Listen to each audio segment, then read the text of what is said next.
যেমন আপনারা যখন উঠেন সেখানে আপনারা খাওয়া দাওয়া করেন কি? আচ্ছা, এক হলো উঠি আমরা যখন ধাপে ধাপে উঠি। অনেকের হয়তো ধারণা আমরা সরাসরি উঠে গেলাম বেস ক্যাম্প থেকে, ক্যাম্প 1, 2, 3 এরকম হয়ে সামিটে চলে আছি।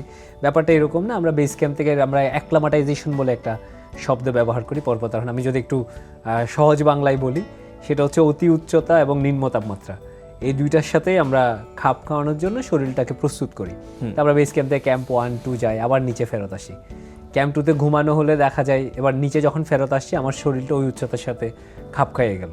এরপরে যখন যাব আমার শরীরে উচ্চতাজনিত ওইরকম ইম্প্যাক্ট খুবই কম থাকবে। তো যখনই যাই আমরা কিছু কিছু জিনিসপত্র হায়ার ক্যাম্পসগুলোতে রেখে আসি।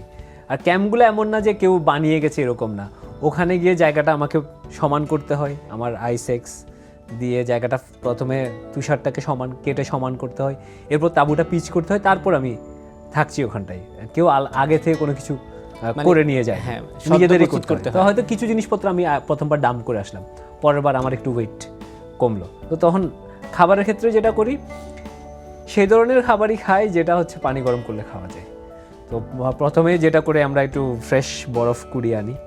তো বরফের যেহেতু ভলিউম বেশি, সেটা যখন আমি আমাদের ছোট্ট যে স্টোভ আছে সেটাতে গলাই, অল্প পরিমাণে পানি পাওয়া যায়। এবার পানি গোলালে যেসব খাবার খাওয়া যায় সেটা বেশিরভাগ ক্ষেত্রে আমরা ওটস খাই, কর্নফ্লেক্স, মুজলি, পরিজ, এই ধরনের খাবার খাই। স্যুপ, মানে সলিড খুব কিছু না, এই ধরনের খাবার। তো এগুলো হচ্ছে আপনারা নিয়ে যান। তাহলে আরেকটা প্রশ্ন আসতে পারে যে খাবার তো খাচ্ছেন, সেখানে আসলে ওয়াশরুমের ব্যবস্থা থাকে না, তাহলে আপনারা যান কোথায় ওখানে? এটা একদম ওই যে প্রকৃতিতে যেভাবে বলে, আসলে একদমই খোলা প্রকৃতিতে। বরফে আমরা যেটা করি হয়তো ছোট পিট করা হয়, প্রথমে আমরা আইসেক্স দিয়ে ছোট্ট একটা গর্ত করে পরে এটা আবার বুঝিয়ে দেওয়া হয়। একদম এক্স্যাক্টলি প্রকৃতিতে, আর কোনো এখানে সুযোগ নেই অন্য কিছু।